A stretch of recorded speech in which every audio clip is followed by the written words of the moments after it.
Bonsoir.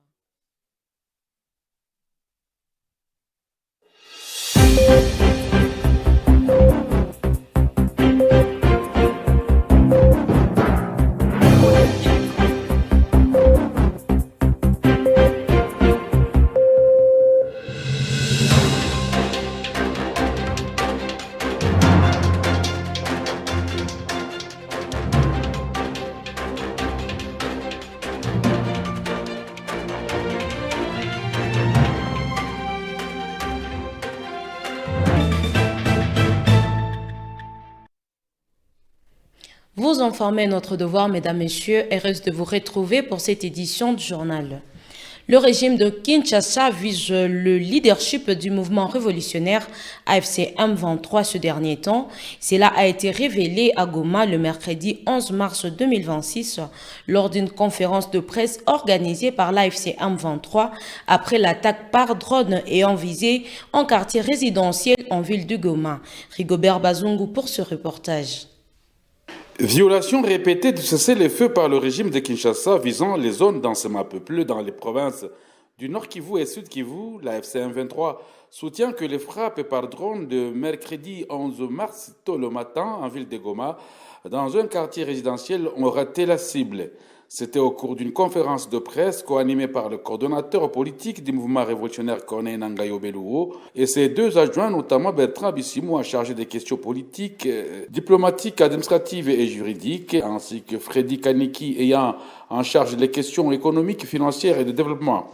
Tout en condamnant cette attaque par drone qui a coûté la vie à une fonctionnaire d'une ONG internationale parmi les victimes, le coordonnateur politique Corneille Nangaa a rappelé une série de bombardements perpétrés par le régime de Kinshasa en révélant qu'une forte campagne de déstabilisation a été mise en marche depuis le 8 mars 2026. Cette campagne annonçait l'imminence d'une attaque de la ville de Goma par la coalition gouvernementale FRDC, FDLR, Wazalendo et l'armée burundaise.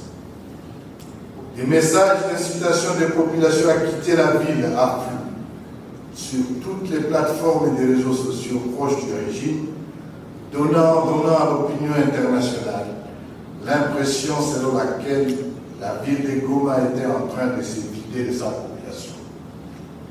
La FCM23 a fait toujours preuve de bonne foi à respecter ses engagements, et cela en privilégiant des solutions politiques et négociées face à la crise, comme l'a rassuré le coordonnateur politique Corneille Nangaa. La RC, entendue armée révolutionnaire congolaise, va donc continuer à prendre ses responsabilités à protéger les populations civiles et à consolider la stabilité. Face à ces agressions répétitives et orgueilleuses, l'armée révolutionnaire congolaise, l'ARC, assumera son devoir de protéger les populations civiles sous sa protection. Toute escalade qui en résulterait relèvera de la responsabilité exclusive du régime de M. Tshisekedi. Alors que les efforts de paix engagés dans le cadre de Doha et de Washington, avec l'implication du Qatar, des États-Unis d'Amérique, de l'Union africaine et de la médiation conduite par la présidence angolaise, appellent au respect de ce cessez-le-feu et à l'ouverture d'un dialogue inclusif entre Congolais. À noter qu'après ces frappes meurtrières, des enquêtes ont été amorcées immédiatement sur le terrain, comme l'a confirmé le coordonnateur politique de l'AFC M23. Les responsabilités du bombardement du mercredi en ville de Goma doivent être assumées par l'auteur qui est le régime de Kinshasa. C'était le mot du coordonnateur adjoint de l'AFC M23 chargé de questions politiques, diplomatiques, administratives et juridiques, Bertrand Bisimou, au cours de la même conférence après cette attaque meurtrière. Les détails sont dans ce reportage. Les médiateurs dans différents processus de paix face à la crise à l'est de la RDC sont appelés à tirer des conséquences après les bombardements par drone ayant visé un quartier résidentiel en ville de Goma le 11 mars à 4 heures du matin. Au cours de la conférence de presse animée la journée du 11 mars à Goma, Bertrand Bisimou, coordonnateur adjoint de l'AFC M23, chargé des questions politiques, diplomatiques, administratives et juridiques, a insisté sur sur le fait que le régime de Kinshasa doit en assumer les conséquences et ne pas se disculper. C'est qu'il y a un passé de ce drone dans les assassinats qui ont été même revendiqués par le régime de Kinshasa. L'assassinat de Ngoma a été mené par le même drone et Kinshasa a revendiqué. Les attaques aux drones dans les Massis, dans les Minembwe, dans Aruba également, sont revendiquées par le même régime. Et que donc, ce n'est pas parce qu'aujourd'hui, ce régime a raté sa cible et qu'il a tué une fonctionnaire des Nations Unies, pour bien le préciser, parce qu'il s'agit d'une fonctionnaire des Nations Unies, qu'il veut se disculper des conséquences de ces actes. Il faut qu'il assume ces actes. À noter qu'au cours de cette conférence de presse, il a été rappelé que sur 8 protocoles convenus à Doha, seuls 2 ont été abordés, notamment celui lié à la libération de prisonniers et au cessez-le-feu, mais non respecté par Kinshasa. Non au bombardement de populations civiles, c'est le message clé d'une marche pacifique organisée ce jeudi 12 mars dans la ville de Goma. À l'occasion, les manifestants ont déposé un mémorandum à la MONUSCO pour présenter aussi leurs revendications. Le détail, c'est dans ces reportages de Aimé Kikandi de la cellule de communication de mairie de Goma. Une marche pacifique a été organisée ce jeudi 12 mars 2026 à Goma par l'organisation de la société civile plurielle. Plusieurs centaines de personnes se sont rassemblées au rond-point Signers, point de départ de la manifestation, pour dénoncer les bombardements des drones visant des civils dans les zones sous contrôle de l'AFC M23. Calico en main et slogan scandé, les manifestants ont ensuite marché en direction du quartier général de la MONUSCO en passant par les ronds-points BDGL pour y déposer un mémorandum. Lors de la retirée du mémorandum, le représentant de la société civile plurielle a dénoncé les bombardements des drones qui ont causé les pertes en vies humaines et importants dégâts matériels dans plusieurs zones de l'Est de la République démocratique du Congo. La société civile plurielle rappelle avec fermeté qu'aucune logique militaire ne peut justifier des attaques par drones kamikazes qui exposent délibérément les populations civiles à la mort et à la terreur. Les habitants du Nord Kivu et du Sud Kivu ne peuvent en aucun cas être transformés en cibles d'opérations militaires. Face à cette situation extrêmement préoccupante, la société civile plurielle lance les appels urgents suivants. Gouvernement de Kinshasa de cesser immédiatement les bombardements par drone kamikazes dans les zones habitées et de respecter strictement les obligations internationales relatives à la protection des civils et du personnel humanitaire conformément au droit international humanitaire. À la communauté internationale, notamment aux Nations Unies, représentée ici par la MONUSCO, RDC, à l'Union européenne et aux organisations de défense des droits humains, d'ouvrir une enquête indépendante, crédible et transparente afin d'établir les responsabilités concernant les attaques contre les populations civiles et de qualifier ces actes criminels de crimes contre l'humanité, dont la responsabilité incombe au régime du président Félix Tshisekedi qui utilise les drones kamikazes contre les populations civiles.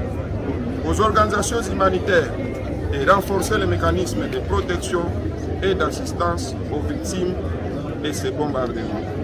Aux autorités locales et provinciales du Nord et du Sud Kivu de garantir la sécurité des habitants et de mettre en place un dispositif d'assistance en faveur des familles affectées.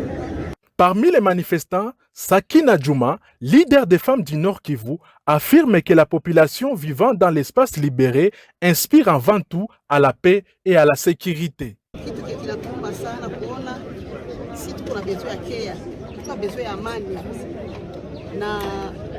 Na ni kitu kikubwa sana amani katika nchi yetu, alafu tunakosa amani juu ya watu bure, wakutukosesha amani, na tuko na amani, hatubakaranti vole, hatubakiwe, hatuibiwe vitu vyetu, hatuchamule masakoshi, hatukate masikio, ndio tunapata amani, lakini tunakuwa tuanza kuleta mabombe za kutubabalia makati ya matima usiku yote.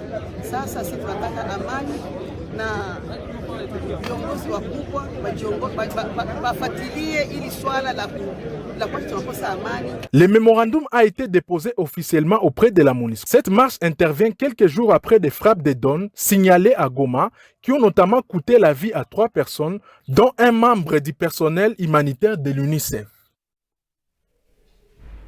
Une conférence de débat a été organisée le mercredi 11 mars à Bukavu avec comme thème la contribution de la femme dans la reconstruction de la justice et de la paix pour ce mois dédié à la femme. Avec porte-monnaie le vice-gouverneur du Sud Kivu, Masumbuko Bwenge-Doux. Le détail ici dans ces reportages.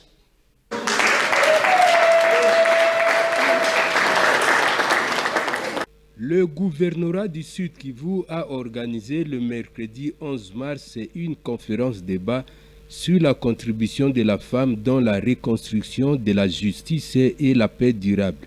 Sous la modération du conseiller du gouverneur en charge du genre, 6 thèmes ont été développés par les femmes du mouvement Alliance Fleuve Congo M23, appuyé par le vice-gouverneur en charge des questions politiques, administratives et juridiques, Dunia Masumbuko Bwenge-Doux. Les différents intervenants ont fait des exposés, notamment Madame Jacqueline Ngengele, qui a parlé sur la femme comme pilier du développement durable. Madame Esther Wakilongo a parlé sur le rôle de la femme des médias et réconciliation des communautés. Mademoiselle Nabei a parlé de l'aperçu sur la situation des femmes dans les zones des hostilités à Minembwe et Madame Gracia Nabindu a parlé du rôle de la femme dans la restauration de la justice.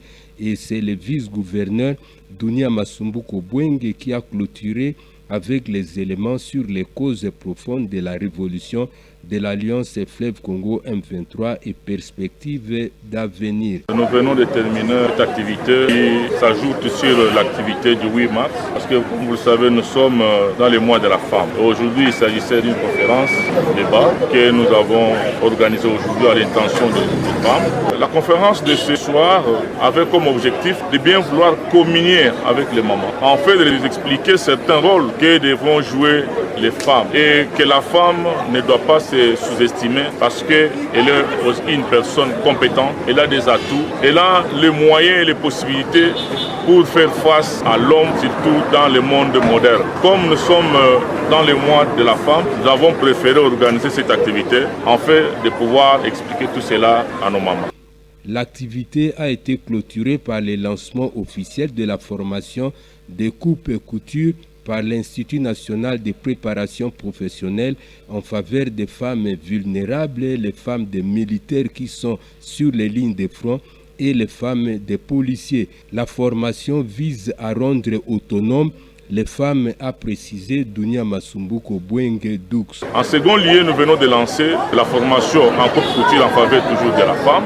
Et c'est là, comme vous le savez, la fois passée, son Excellence, Monsieur le gouverneur de province, Patrick Bouche, avait fait un dos de machines au nom de la province du Sud Kivu dans la grande salle de l'INPP. Et ces machines ne doivent pas rester là-bas comme ça, mais ces machines doivent être utilisées. C'était pour permettre aux femmes de bien vouloir apprendre un métier dans le but de pouvoir se prendre en charge. Il faut éviter toujours de rester demandeur d'emploi, mais il faut aussi créer de l'emploi. C'est là proviendra l'entrepreneuriat de la femme. Il faut que les femmes évitent toujours de croire que seulement il y a droit, il y a médecine, mais aussi les activités manuelles. L'entrepreneuriat fait en sorte que la femme trouve aussi sa valeur dans cela et évite d'être demandeuse d'emploi. Il faut noter que ces machines, dont du mouvement révolutionnaire Alliance Fleuve Congo M23 à travers les gouvernorats du Sud Kivu, ont été remis au mois de février 2026 par le gouverneur de province Patrick Boussouangui.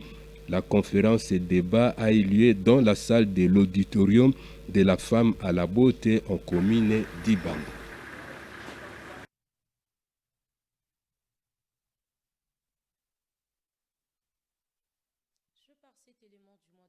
C'est dédié à la promotion des droits de la femme que nous mettons fin à ce journal. Mesdames, Messieurs, merci de rester fidèles à la chaîne de la Révolution.